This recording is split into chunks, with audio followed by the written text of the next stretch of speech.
Hello future officers. आज का हमारा टॉपिक है भारतीय संविधान के स्रोत, अर्थात भारतीय संविधान में मतलब भारतीय संविधान के निर्माण के समय कहाँ से क्या क्या चीज़ें ली गई। तो आज हम इसके बारे में चर्चा करेंगे। भारतीय संविधान के दो स्रोत हैं, एक तो बाह्य स्रोत और दूसरा है आंतरिक स्रोत। पहले हम इसके बाह्य स्रोत के बारे में चर्चा करेंगे। बाह्य स्रोत में हम ऐसे एक एक जगह का मतलब स्थान का चुन के उसके बाद वहाँ से क्या क्या लिया गया वो एक साथ मैंने एक साथ मैंने लगा दिया है, जिससे कि आपको याद करने में आसानी होगी। तो अब हम जानेंगे कि ब्रिटेन से क्या लिया गया है। ब्रिटेन से लिया गया है विधि का शासन, संसदीय प्रणाली, संसदीय विशेषाधिकार, मंत्रिपरिषद की सामूहिक उत्तरदायित्व या मंत्रिमंडलीय व्यवस्था, एकल नागरिकता,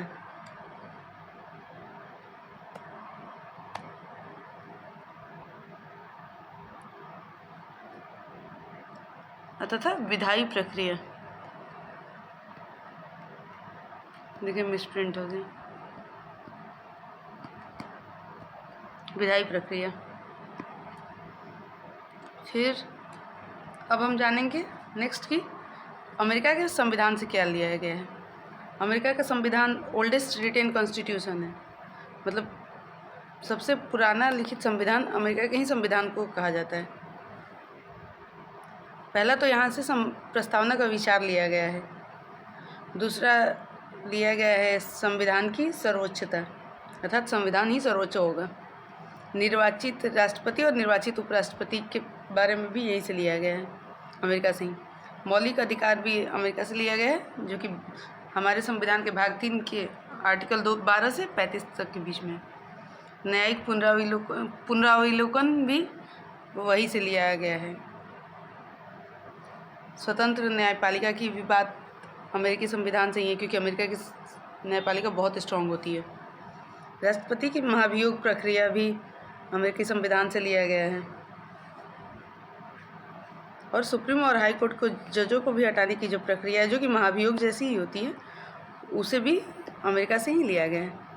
अब हम समझेंगे कि आयरलैंड के संविधान से क्या लिया गया है। इससे संबंधित हमेशा मैक्सिमम क्वेश्चंस आते रहते हैं, जिसमें कि सबसे ज़्यादा ये आता है कि आयरलैंड के संविधान से क्या लिया गया है, जिसका उत्तर ऑप्शन में DPSP होता है, अर्थात राज्य के नीति निर्देशक तत्व। तो ये काफ़ी इम्पोर्टेंट हो जाता है। फिर दूसरा चीज़ वहाँ से लिया गया है राष्ट्रपति द्वारा नामित राज्यसभा सदस्य तथा राष्ट्रपति की निर्वाचन प्रणाली भी आयरलैंड के संविधान से ही ली गई है। ऑस्ट्रेलिया के संविधान से लिया गया है प्रस्तावना की भाषा। प्रस्तावना का विचार जो था वो तो वहाँ अमेरिका से लिया गया था, लेकिन जो प्रस्तावना की भाषा थी वो ऑस्ट्रेलिया से ली गई है। समवर्ती सूची भी ऑस्ट्रेलिया से ली गई है, जैसे जो कि वो संविधान के भाग 7 में उल्लिखित है। सॉरी, गलती हो गई, भाग 7 नहीं, 7वीं अनुसूची में उल्लिखित है। व्यापार और वाणिज्य की स्वतंत्रता भी ऑस्ट्रेलिया से ही ली गई है, तथा संयुक्त अधिवेशन की भी अवधारणा ऑस्ट्रेलिया के संविधान से ही कॉपी की गई है। फिर अब समझेंगे कि कनाडा से क्या लिया गया है। तो कनाडा से हमने लिया है संघीय प्रणाली में केंद्र को अधिक शक्ति है, अर्थात मजबूत केंद्र वाली संघीय व्यवस्था हमने लिया है। फिर केंद्र द्वारा राज्यों के लिए आपातकालीन शक्ति भी कनाडा से ही लिया गया है, और शेष शक्तियों का अधिकार केंद्र को दिया गया है, वो भी कनाडा से ही लिया गया है। केंद्र द्वारा राज्यपाल की नियुक्ति भी कनाडा से ही लिया गया है।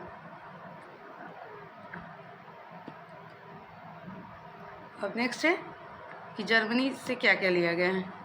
तो जर्मनी से आपातकालीन प्रावधान नहीं, आपातकालीन प्रावधान के समय जो मौलिक अधिकारों का स्थगन हो जाता है, आर्टिकल 20 और 21 को छोड़कर, वो जर्मनी से लिया गया है।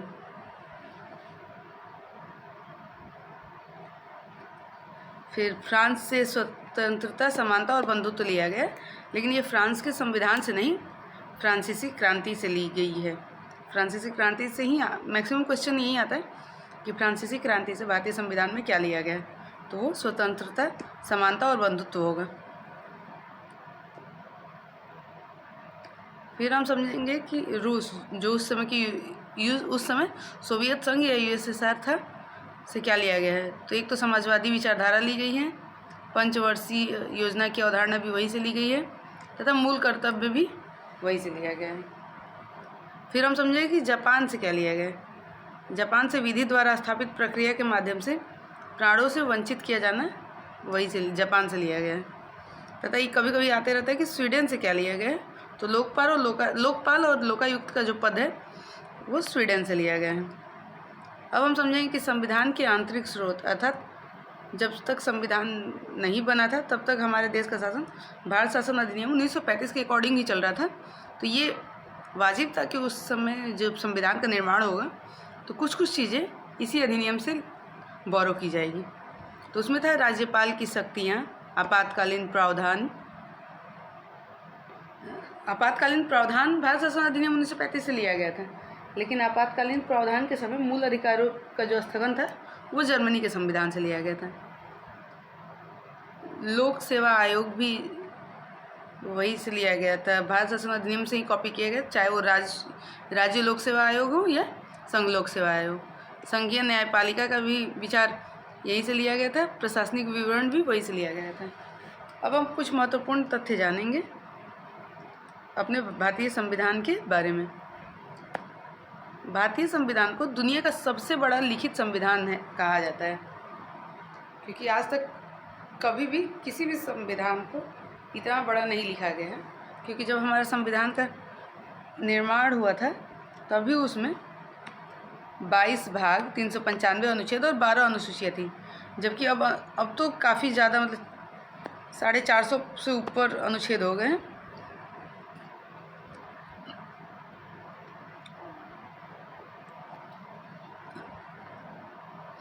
भारतीय संविधान को बनने में 2 साल 11 महीने और 18 दिन लग गए थे। मतलब इतने दिन के कठिन परिश्रम के बाद हमारे संविधान सभा के सदस्यों ने मिलकर भारतीय संविधान का निर्माण कराया था। तथा संविधान सभा की पहली बैठक 9 दिसंबर 1946 को हुई थी। ये भी हमेशा प्रश्न आते रहता है कि संविधान सभा की पहली बैठक कब हुई थी और संविधान को कब अपनाया गया और कब लागू किया गया। तो अपनाया गया है 26 नवंबर 1949 को और लागू किया गया 26 जनवरी 1950 को। हमने अलग अलग जगह से बहुत सारी चीज़ें उधार लेके अपने संविधान का निर्माण किया। तो लोग, मतलब संविधान के आलोचनकर्ता ये कहते हैं कि भारतीय संविधान उधार का थैला है, जबकि ऐसा नहीं है। हमने एज इट इज़ वहाँ से नई चीज़ें उठा ली थी, हमने उसमें कुछ संशोधन किए, कुछ अपने देश के अकॉर्डिंग मैनेज किया, मतलब एडजस्ट किया उसको कि हमारे देश के लिए वो क्या उपयुक्त होगा। तो उसके अनुसार हमने एज इट इज़ नहीं, उस टाइप के विचार वहाँ से लिया और अपने अनुसार उसको बदल के अपने संविधान में रखा।